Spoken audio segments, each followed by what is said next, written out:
Hello and welcome to Gendering Geopolitics, my short series where I have quick 10-minute conversations with women who are doing incredible work around the world. My name is Emily Prey, and I'm the director of the Gender Policy Portfolio at the New Lines Institute in Washington, D.C. Today, I'm speaking with Farkhondeh Akbar about Afghanistan. Thank you so much for joining me. Thank you for having me. So it's been over 500 days now since the Taliban banned girls from attending school. What are some of the consequences that we are seeing because of this? I think since it's been 500 days, I think the first consequences are that for another 500 days or more, girls' school is likely to remain closed as the Taliban rule will continue. I think 500 days of girls' schools closure is also a proof to us that the Taliban regime has been incapable of evolving itself militarily, evolving itself as a military and ideological insurgency organization to a governing body, governing a country with a diverse population in the 21st century. And I think also another consequences for girls' school closure also had for the Taliban the diplomatic non-recognition of the regime and the obvious one, the freeze of the funds from the central bank. But the Taliban's rigid position on girls' education also revealed to us that who the Taliban are, and the Taliban has been unable to negotiate itself within its organization, the ideological boundaries that the Taliban insurgency have been bound to in the last 25 plus years since its existence.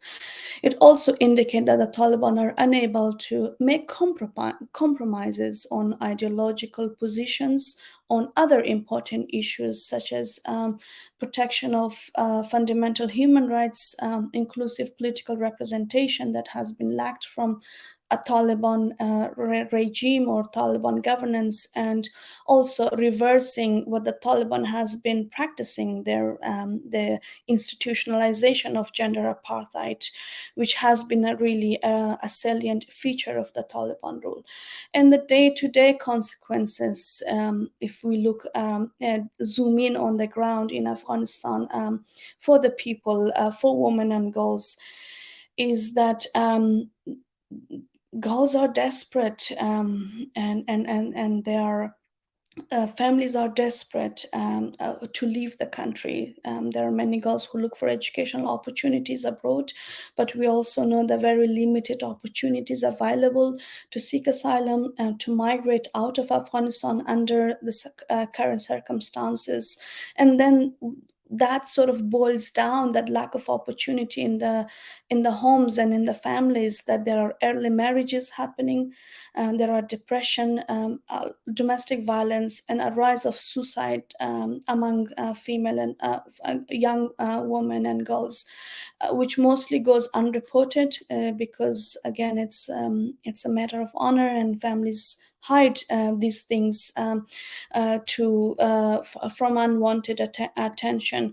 And I think in the long term, for us to really think that for whatever long that it's going to take for the schools to remain closed, what long-term consequences, social, economical, and political impact it will have in the country, starting from the families, communities, villages, provinces, and overall in the entire country. It's yet to be calculated, I think, and it's a huge loss. Now we've seen that a lot of the protests are women-led. Obviously, women are, as you so eloquently stated, being impacted greatly by the presence of the Taliban in Afghanistan. But can you speak to the importance of men being allies in the fight for women's rights and women's education?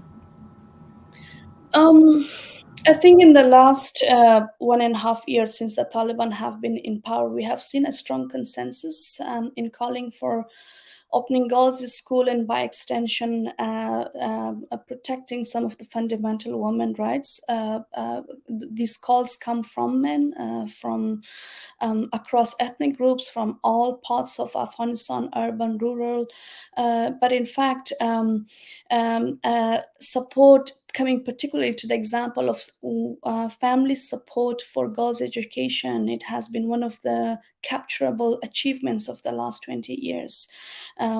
We have seen male university students walking out of their class as act of solidarity to their fellow female classmate. But unfortunately, what we have also seen is the lonely women protesters in streets of Afghanistan. But it's also understandable that in light of the Taliban's intolerance and their brutality against the citizens in practicing their civic rights, such as protesting or having a different opinion to them, also, and them being end up in custody.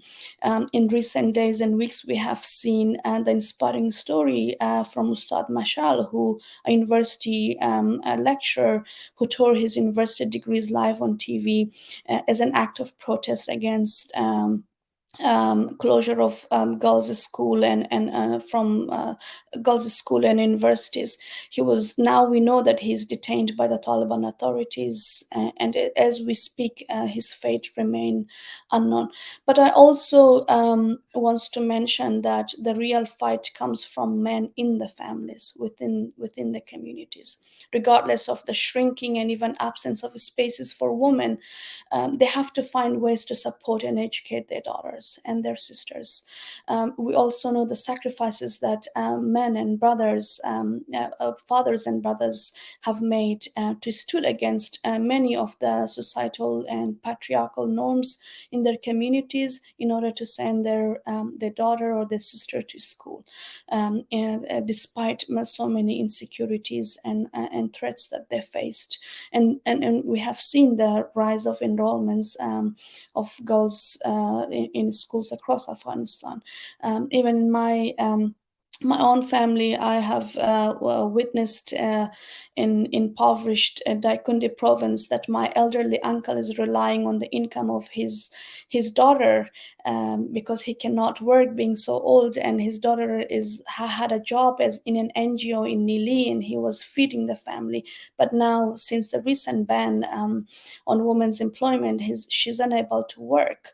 But examples such as that also shows that families across Afghanistan have, even in isolated in poor families, have seen the practical outcomes of achievements, contributions of educated daughters. And I'm sure that they will not remain silent for too long with what is going on in the country against girls' work, girls' education, and other rights. And can you tell us about the persecution of the Hazara group, especially since the Taliban took over in August 2021, and what actions the international community should be taking, given that many are saying that there's a serious risk of genocide taking place?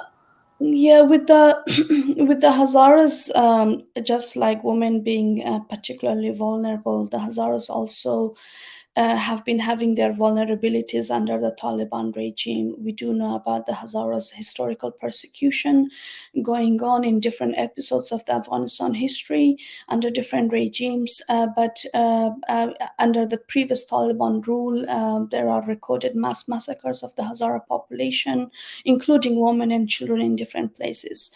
Just how the Taliban's position did not change and on women, it also did not change on the Hazaras.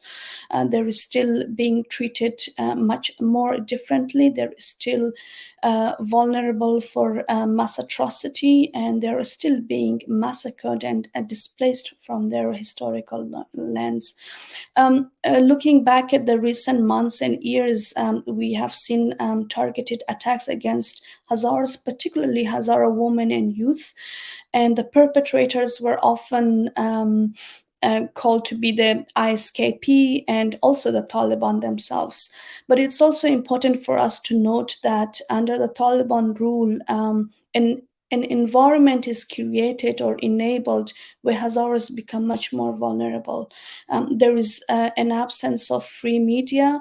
There is a lack of presence of the civil society or human rights organization, which makes it much more difficult for anybody to watch what is happening against the community outside people in the community that know themselves. And they have been raising the alarm about these vulnerabilities. And I think there is an alarm being raised by the community and also organizations that watches mass atrocity crimes and even genocide, that Hazaras are in a very vulnerable position in Afghanistan under the Taliban regime. And there are certain steps that the international community can take to fulfill their responsibilities despite some of the failures that they have made. If I have time, I can quickly lay out a couple of them that regarding the Hazaras, the international community should firstly recognize them as a vulnerable group at risk of mass atrocity crimes, and the international communities should also provide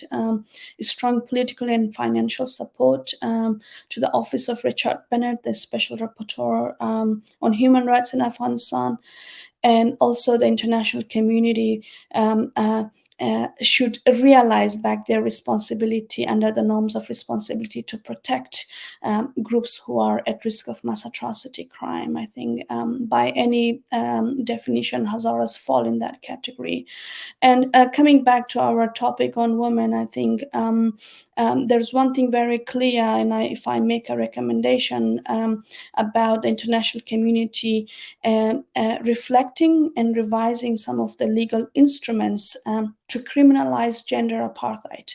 Like racial apartheid, they need to take a much more firm action against the Taliban policies regarding women and girls with some practical actions, which has been really lacking in the last 1.5 years. Thank you so much, Farkhondeh. Thank you for those recommendations. Thank you for coming on Gendering Geopolitics and for your time. Thank you, Emily, for having me.